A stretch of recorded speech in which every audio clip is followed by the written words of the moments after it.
Okay, so we're actually going back to exercise 703 in our textbook. We skipped this word problems exercise in our textbook, so we're going back and doing it now, right at the end of our topic. And this will be the very last exercise for equations before we move on to inequations, and then we're done with the topic. So congratulations, you've made it to the end of equations. This is the final exercise that deals with equations. So the first thing I want everyone to do is just pause the video and write out this set of step-by-step instructions in their maths book. So when you're solving word problems, it can really help to have a systematic step-by-step process to follow. A lot of students will kind of stare at the question, get overwhelmed by all the wordy information on the page, because remember, we're going to be dealing with sentences, word problems.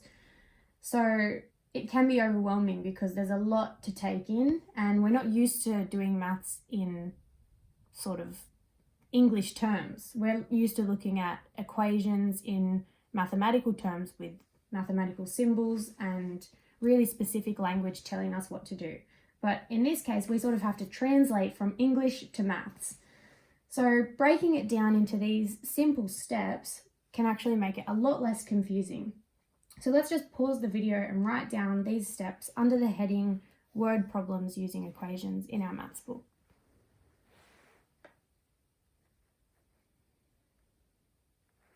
Okay, so step 1 is reading the problem, okay? Figuring out what it's asking you to actually find.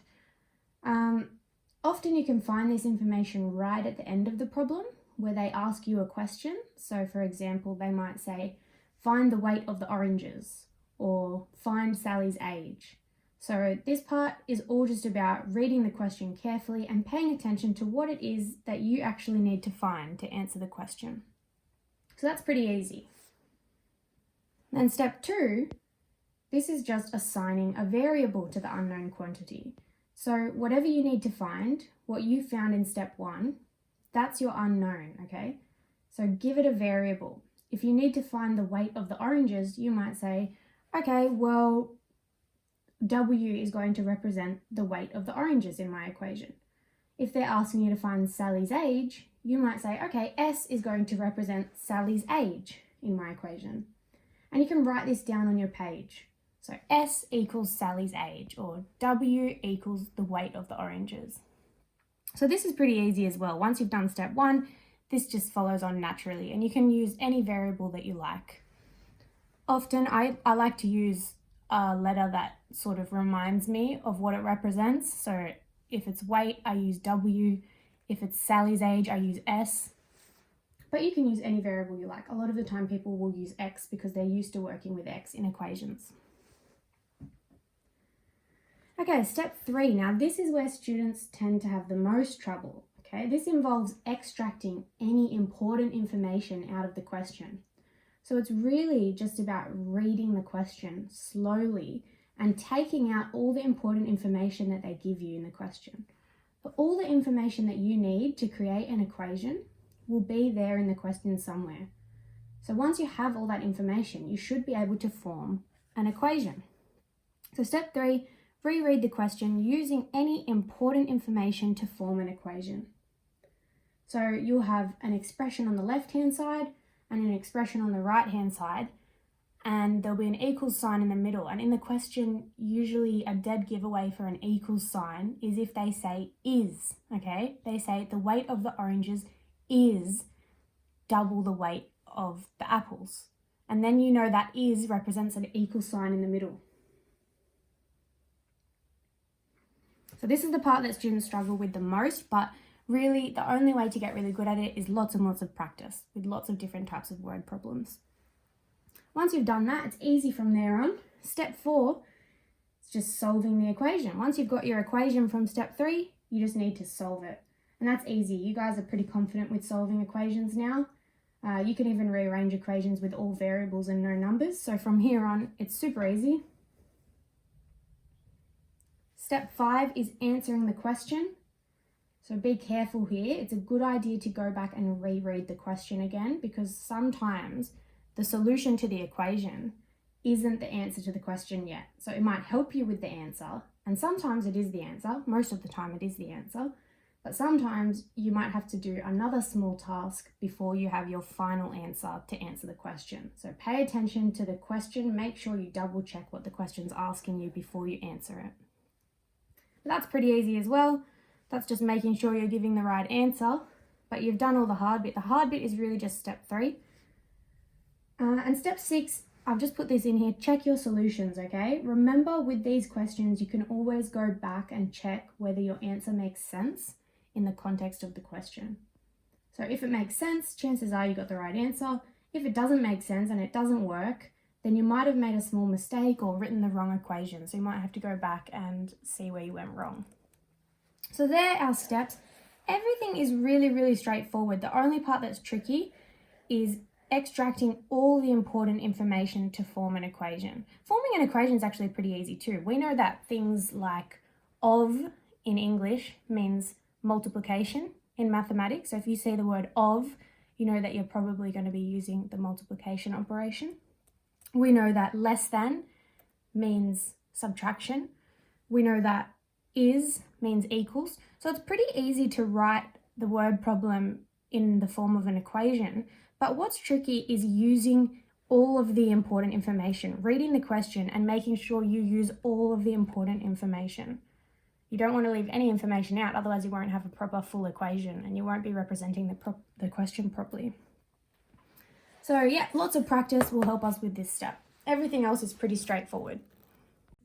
All right, so using our step-by-step instruction manual, let's try and solve example 3 from exercise 703 in your textbook. So when 3/4 of a number is decreased by 8, the result is 46. What is the number? So step 1, remember, is read the problem and figure out what it is asking you to find. So in this case, we've read it. Let's read it again. When 3/4 of a number is decreased by 8, the result is 46. So we're performing a bunch of operations to a number, and then the result, or the answer, is, now remember is, that's going to be a key word later on, is 46. What is the number? Okay, so it's asking us what is the number. So what do we need to find? We need to find the number. Okay, step 2. Assign a variable to this unknown quantity. Okay, so our unknown quantity is the number. So let's assign a variable to the number. You can use x if you like. I'm going to use n just because n reminds me that it's the number. So n equals the number. And that's our unknown. That's what we need to find. Okay, step 2 is done. Now we're up to step 3. Reread the question using any important information to form an equation. All right, so this is where we need to form an equation from the question. So n, remember n is the number, okay? So we're going to be using this variable to form the equation. So whenever we see the number, we're going to use n instead. Okay, when 3/4 of a number. Okay, so that looks like important information. 3/4 of a number. Okay, so how are we going to write 3/4 of a number? How are we going to represent 3/4 of a number? Remember, of in mathematics is multiplication. So this is kind of like 3/4 times a number. And we know that a number, we're using n. So it's like 3/4 times n. Well, we can write that. That could be really useful in our equation. So 3/4 of a number, n. So we can just put the n right next to it because remember when we're doing an algebraic expression, we don't need to write the little multiplication symbol. So when 3/4 of a number is decreased by 8, so decreased by 8, that looks like important information as well. So the 3/4 of a number is here, but now we need to decrease that by 8. So decreasing would be subtraction, yeah? Decreasing it by 8 means we're going to subtract 8 from this 3/4 of a number here. So minus 8.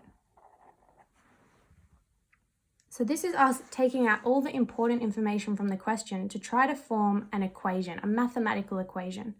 We're nearly done now. We've only got this little bit of information left. And remember, we're trying to form an equation. So we need something on the left-hand side and something on the right-hand side. And in the middle, we're going to need an equals sign. So the result is 46. When 3/4 of a number is decreased by 8, that's this here, the result is 46. So remember we said that is generally represents an equals sign. And that's true when we think about this. We're performing all these operations to this number n, and then our result or our answer is 46. So it's going to equal 46. And now we've got an equation, a really simple equation actually. We know how to solve equations like this. So if we solve this equation and find n, which is our unknown, then we've found the number. And the question's asking us what is the number. So from here on, it's really easy. Let's go back. Step 4, solve the equation. All right, let's do it. So we're just going to perform inverse operations. Okay, so on this side, we're left with 3/4 of n. These cancel out. And we're left with 46 plus 8, which is 54 on the right-hand side. Okay, it's looking more simple now. Let's get rid of this denominator here. Multiply both sides by 4. So we're left with 3n on the left. And on the right, we're left with 216. And then we need to get rid of this 3. Sorry, I'll just bring the equation over here now. So we're left with n on the left-hand side. And on the right-hand side, we've got 216 divided by 3, which is 72. All right, so n is 72, which means that we can answer the question now, which is step 5. Step 5 is answer the question. Okay, the question was, what is the number? Well, we just said that n is 72, so the number is 72. And check your solution, okay? Don't forget step 6. So let's see if 72 works, all right? So when 3/4 of a number, but we know that the number's 72 now, so let's find 3/4 of 72. Okay, it's 54. When that is decreased by 8, so let's now decrease 54 by 8, subtract 8, gives us 46. The result is 46. Is that true? Yeah, it is. So 72 works. So that means that it's a pretty good chance that we've done this correctly and we've answered the question correctly. So your answer would be the number is 72. 72.